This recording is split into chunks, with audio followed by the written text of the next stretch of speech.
Muhammad Yunus was received with great enthusiasm as soon as he landed in Dhaka. The country was waiting for him. After months of protest and silent coup that dethroned Sheikh Hasina, the country was burning.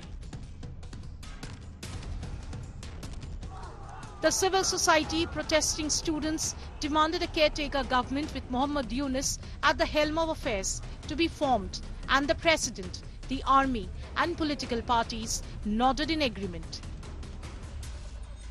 For the first time in Bangladesh's history, the caretaker government is not headed by a chief justice or the president. It's a Nobel laureate.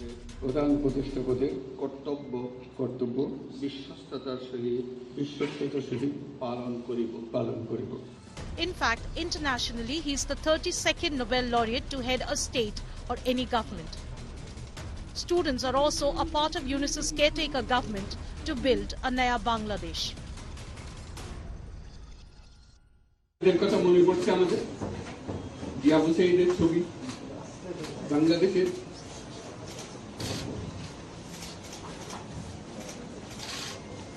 প্রতিটি The 84-year-old Nobel laureate was emotional,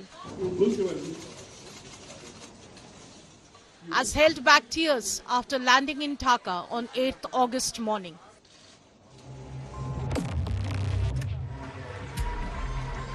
It's been a long, winding journey for the banker of the poor. He was a celebrated pride of the country when he was nominated for the Nobel Peace Prize in 2006. People queued up for a glimpse of him.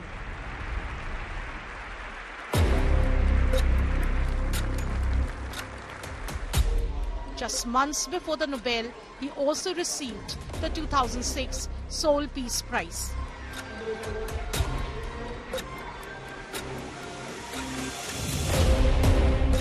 It was his year of celebration of decades of hard work to empower the poor with microcredit.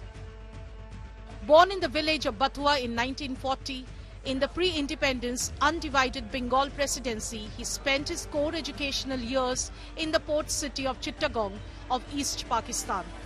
Moving from Chittagong, Muhammad Yunus finished graduation and post-graduation in economics from Dhaka University. The bright young Yunus worked briefly for Bureau of Economics before joining Chittagong University's Economics Department as a faculty. After receiving a Fulbright scholarship to study in the United States in 1965, he got a PhD in Economic Development from Vanderbilt University in 1971. Those were turbulent days for fight for freedom in his homeland. Yunus ran a communications center for Bangladeshi awaiting news outside the country during the 1971 Mukti Joddho. He also published the Bangladesh newsletter in Nashville to raise support for the movement.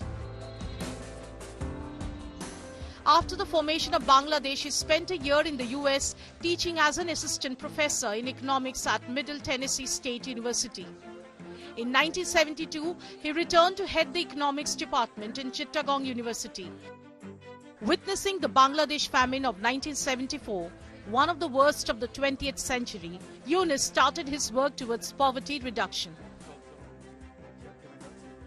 First, he came up with the idea of setting up village governments or Gram Sarkar to improve rural economies, but the idea was soon shot down as illegal and unconstitutional. In 1976, during a visit to a village, he realized that often underprivileged people require small non-traditional loans to survive financially and grow their businesses, which led him to come up with the idea of microcredit. This system of microfinance first earned him the moniker banker to the poor.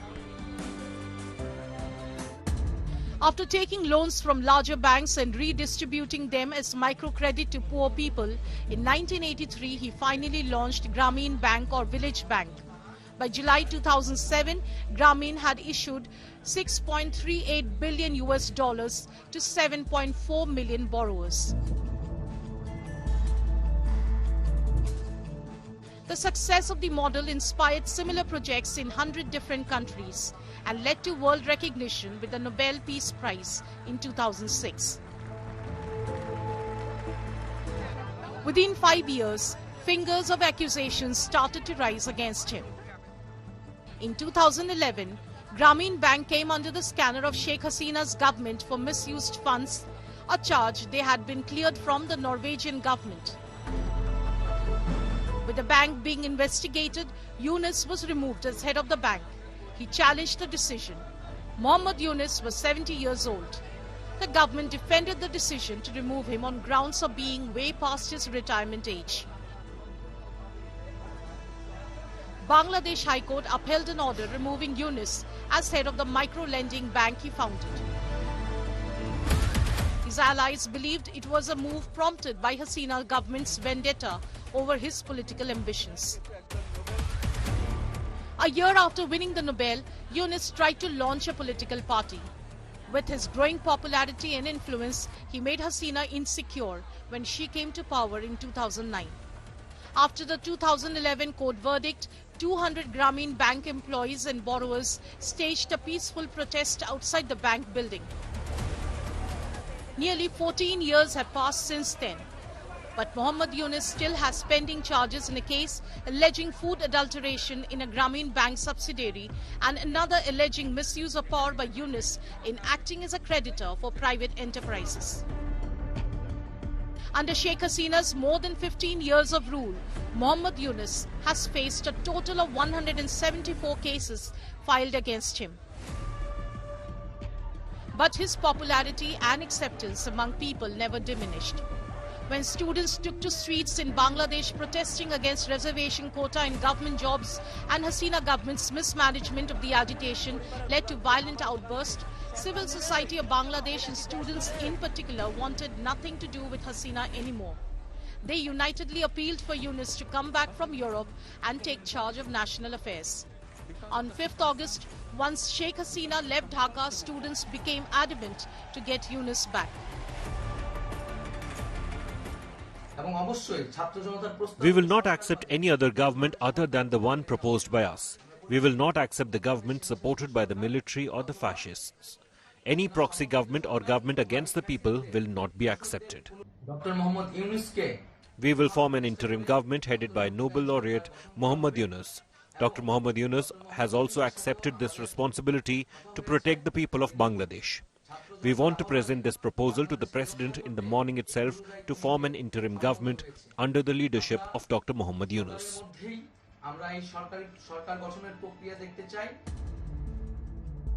He also accepted the request of his agitating country in a statement issued on 7th August. He praised students' protest before boarding the flight home from France. Strife-torn Bangladesh calmed down as soon as he arrived. From loot, arson, violence of 3 days, Dhaka showed signs of limping back to peace on 8th August morning. The example that the young generation has set of giving this country a rebirth, we are expecting that Yunus will be able to take it further to reconstruct our nation.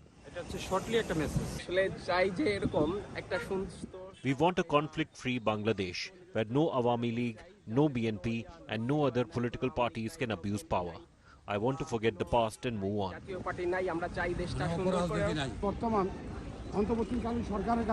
I earnestly request the new government to put an end to bad politics in the country so the poor working class can live in peace. I want the government to respect the movement of the students against discrimination. We want to create a society without discrimination. In his first interaction with the press, he tried to calm down the frayed, jittered, and bruised nerves of his people. The students' movement has saved the country, given rebirth to this country. Our oath to Bangladesh that we got through this rebirth can move forward fast. We want to protect it. Bangladesh is a family. We have to unite it. We want to remove whatever dilemma there is. I want to bring those who have gone astray so that we can work together. Yunus's interim government is not a first of its kind of experiment for Bangladesh. There have been 4 such interim or caretaker governments in Dhaka. 6th December 1990, military dictator Hussain Mohammad Ershad's government fell due to a mass uprising. An interim or temporary government was formed under then Chief Justice Shahabuddin Ahmed to conduct the 5th general election within 3 months. He was first made vice president and then served as the temporary president. After the 5th parliamentary elections in 1991, in which Begum Khalida Zia became the Prime Minister, Shahabuddin Ahmed again joined the post of Chief Justice, from which he eventually retired in the year 1995. In late March 1996, following a sustained campaign of strikes and a non-cooperation movement by her rivals, then Prime Minister Begum Khalida Zia of BNP stepped down. Election date was announced in June and Parliament was dissolved. On 3rd April, a caretaker government headed by former Chief Justice Mohammad Habibur Rahman was sworn in. Final results gave the centrist Awami League lead, but not majority. Sheikh Hasina was sworn in for the first time as the Prime Minister of a coalition government on the 23rd of June. Following the provision for caretaker government through 13th Amendment of the Constitution, the third caretaker government was formed on 15th July 2001, and the former Chief Justice, Justice Latifur Rahman, took over charge as the Chief Advisor. The caretaker government discharged its prime duty of holding the 8th parliamentary elections on the 1st of October 2001 and continued in office till 10th October 2001, when the newly elected BNP government led by Begum Khalida Zia assumed state power. 5 years later, there was a great disagreement over the formation of a caretaker government, and violence engulfed the country, including the capital city Dhaka. In such a volatile situation, the last retired Chief Justice declared his unwillingness to become the chief advisor of the next caretaker government. Subsequently, President Dr. Iyajuddin Ahmed himself took over charge. The date of the 9th parliamentary elections was fixed in January 2007, but apprehensions and doubts on holding of free and fair polls continued unabated. A dialogue on electoral reforms between the two major contending political parties, BNP and the Awami League, failed, which led to massive violence and clashes all over the country. President Iyajuddin Ahmed declared a state of emergency on the 1st of January of 2007, and the proposed elections were cancelled. He then stepped down from the post of chief advisor, and another caretaker government led by Dr. Fakhruddin Ahmed was formed. The new caretaker government declared a roadmap for holding the elections by December 2008 and embarked upon a number of reform measures. Ultimately, on the 29th of December 2008, the 9th parliamentary elections were held, and caretaker government of Dr. Fakhruddin Ahmed continued in office till the 3rd of January of 2009, when the Grand Alliance led by Sheikh Hasina assumed power again. The Hasina government abolished the system of caretaker government through a constitutional amendment on June 30th, 2011. A day after Sheikh Hasina resigned and fled the country, her son reminded Bangladesh of the perils of caretaker governments. They now want to overturn this government, but have you thought of what will happen next once this government is removed? We want to preserve the democracy of our country. The only constitutional way to pave way for new government to form is through election. Supreme Court has announced that no government can rule which has not got the electoral mandate. Even if we agree to this demand for fresh election, will that be the end of it? Despite accepting all the demands, they keep raising more. They might not accept the election results. I know the civil society is mulling over interim government concept. Let's not forget the perils of past interim governments.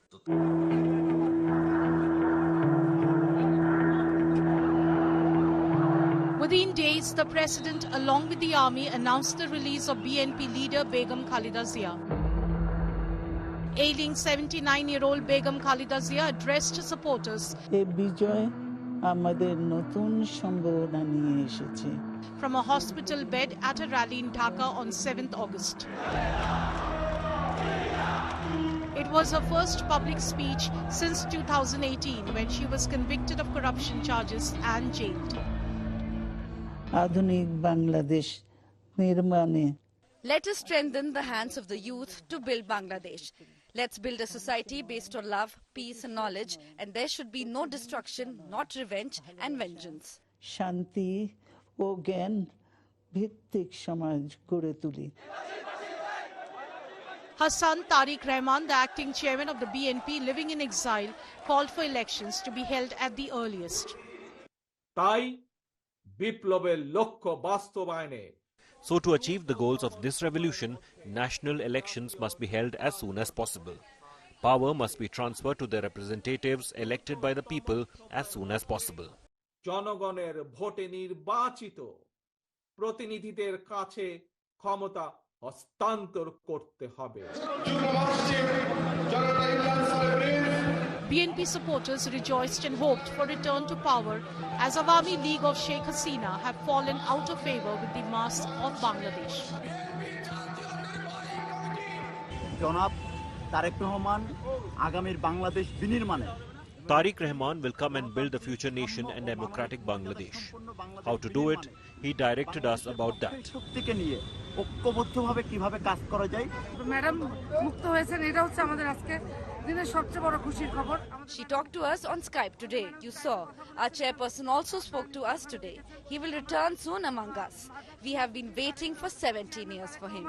উনি নিশ্চয়ই খুব শীঘ্রই আমাদের মধ্যে ফিরে আসবেন। Within hours, Awami League changed its tone, and Sheikh Hasina's son from the US now showed willingness to return to the politics of Bangladesh. I had said my family will no longer be involved in politics, but the way our party leaders and workers are being attacked, we cannot give up.